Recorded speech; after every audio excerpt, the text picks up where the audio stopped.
Aconteceu o primeiro leilão de transmissão de energia de 2023. Tivemos deságios apertados, leilões bem concorridos, que acaba espremendo um pouco o lucro ali. Porém, a gente tem que entender o contexto dessa história. O contexto é qual? Nós tivemos uma VAC melhorada, ou seja, inicialmente os leilões tiveram valores mais atrativos por conta da Selic alta, desse momento aqui que é como se as empresas estivessem investindo aqui ao som dos canhões. Então, as empresas elas conseguiram captar um pouco que esse cenário vai se reverter e aí elas deram deságios realmente um pouco mais apertados do que estava acontecendo em 2022, né? Ficou aí mais ou menos em linha com o que aconteceu em 2021, até um pouco acima, na verdade, né? Ficou um pouco acima de 2021. E aí o que acontece? Não tem tanto problema porque o retorno está melhor do que dos anos anteriores, né? Então, a gente vê aqui um deságio de 45% a 66%, mas também temos que ver caso a caso. Esse 66% aqui foi uma empresa que deu um lance bem, parece ali meio que aleatório, né?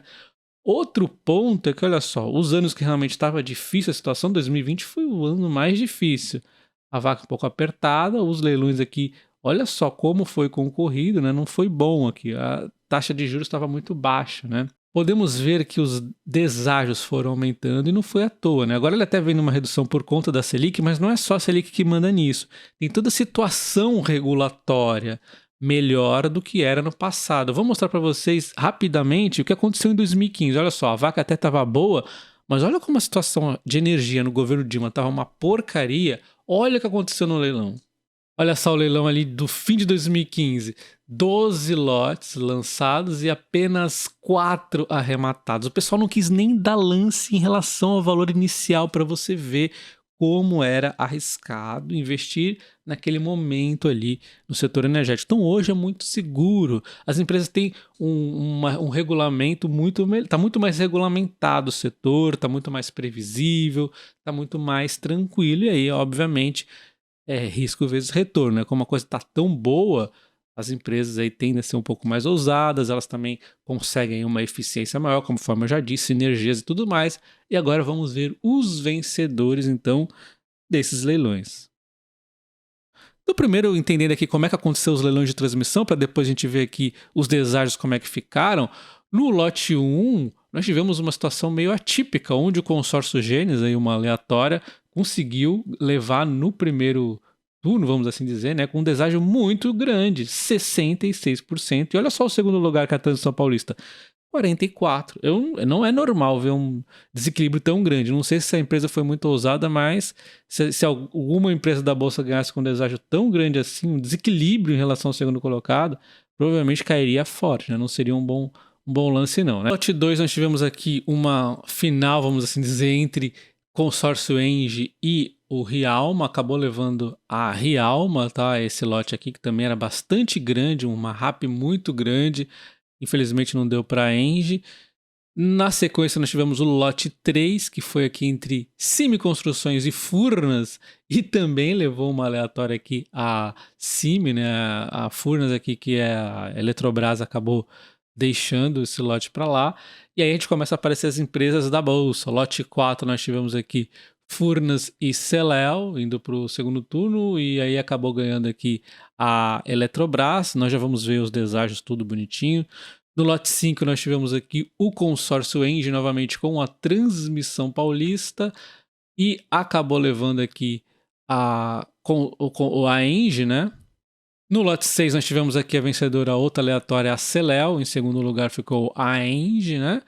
Nós tivemos aqui no lote 7 a Transmissão Paulista vencendo, e esse lote 7 aqui foi o último, e o legal é que ela venceu já no primeiro turno, então não teve aqueles lance a lance que deu para ela uma oportunidade de ganhar um deságio interessante. Foi uma boa jogada aqui. A gente tem que entender depois o que a empresa vai falar, tá? Depois que a empresa se pronunciar, falar tudo que ela tá pensando, vai ficar muito mais claro pra gente. Então a gente vê aqui o lote 5, o lote 9, aliás, quem ganhou foi a Transmissão Paulista também. Ela foi pro segundo turno, mas acabou levando em relação à Eletrobras.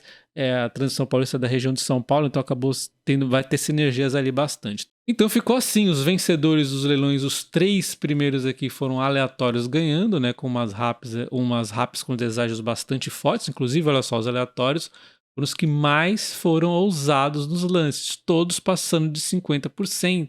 Tá vendo como é muito importante a empresa ter uma boa análise para saber o que está fazendo? Aqui, essas empresas aqui parecem ter sido muito ousadas. Enfim, né? Curiosamente, os leilões que elas venceram foram todos altos, exceção a Celel, que foi o menos alto, e mesmo assim chegou quase aos 50, né? Aí na sequência nós temos então o lote 3, uma empresa da Bolsa ganhando, uma RAP de 68.700, um deságio de 45,75, a região que ela ganhou tá aqui, ó, lote 4, amarelinho, tá nessa região de Minas aqui. Então a Eletrobras vencendo esse lote, voltando aí a ganhar lotes mais relevantes, né? A Eletrobras voltou das cinzas aí, né? Lote 5 ganhou aqui a Engie, 249 milhões de RAP, uma RAP bastante interessante, 47,75 de deságio. Achei que foi bom aqui esse lote que ela ganhou. O lote 5 a gente pode ver que está aqui, uma região bastante grande. A gente já vai dar uma olhadinha no mapa de leilões que a Engie tem. Olha só, é comprido, né?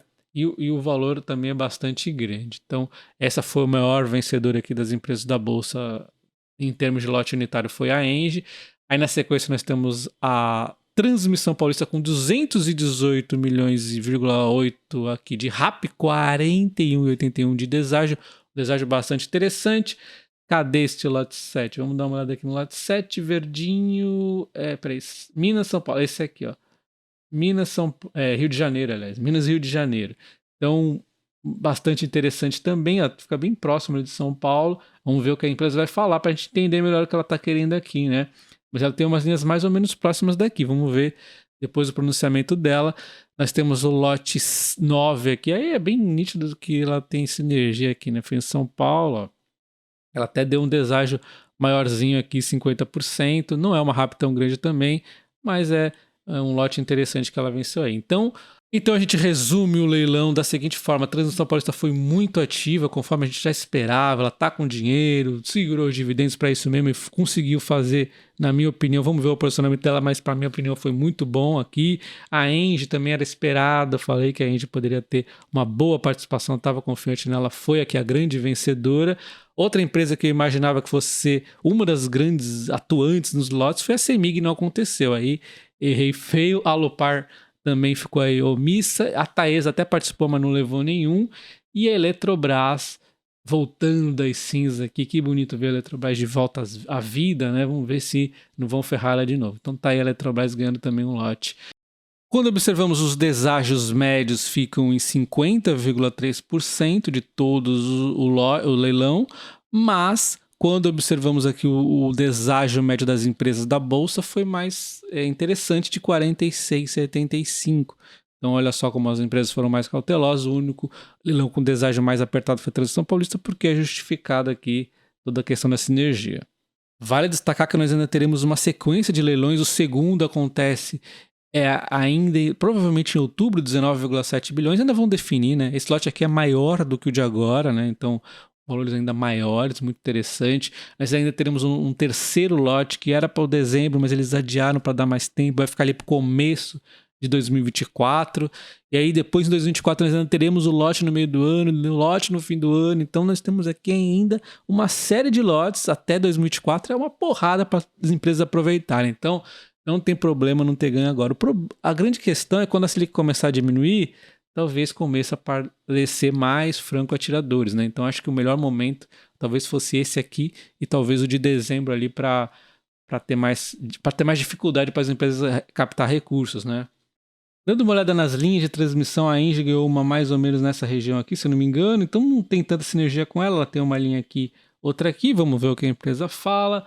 A Transmissão Paulista a gente sabe que tem a ver, muita coisa em São Paulo, tem algumas coisas em Minas também, a gente vai ter que ver ela comentando, e a Taesa acabou não ganhando, né? Vamos ver, como a gente viu tem muito lote ainda, vamos ver o que acontece nos próximos. E quando a gente observa em termos de cotação, as empresas de energia estão subindo, e principalmente aquelas que tinham grande expectativa de ganhar leilões não ganharam, ó, a CEMIG subindo, a a Lupar e a Taesa subindo forte, né? O mercado tende a ver, primeiro momento inicial, um pouco negativo, porque eles pensam mais no curto prazo, né? Isso aqui são projetos que demoram para ter rentabilidade, a não ser que seja um leilão excelente, o mercado costuma dar uma puniçãozinha mesmo. E a gente vê mesmo assim a gente subindo legal, o pessoal gostou ali, a Transição Paulista uma alta menor, talvez exatamente por conta do leilão, a Eletrobras acaba subindo bem também. E a gente vê a CPFL também, que não participou, praticamente ganhando, não ganhou nenhum leilão, também subindo. A Auren Energia, que poderia participar, estava até caindo, e depois que não ganhou nenhum, subiu. O mercado tem essa visão eventualmente mesmo. Não se esqueça de deixar o like e se inscrever no canal ativando o sino para você não perder quando eu realmente for comentar aqui o que a empresa nos disse em relação aos leilões de transmissão. A Transição Paulista ainda hoje talvez se pronuncie, ela costuma se pronunciar quando tem grandes lotes assim vencendo depois do pregão. Um abraço e até o próximo vídeo. Valeu!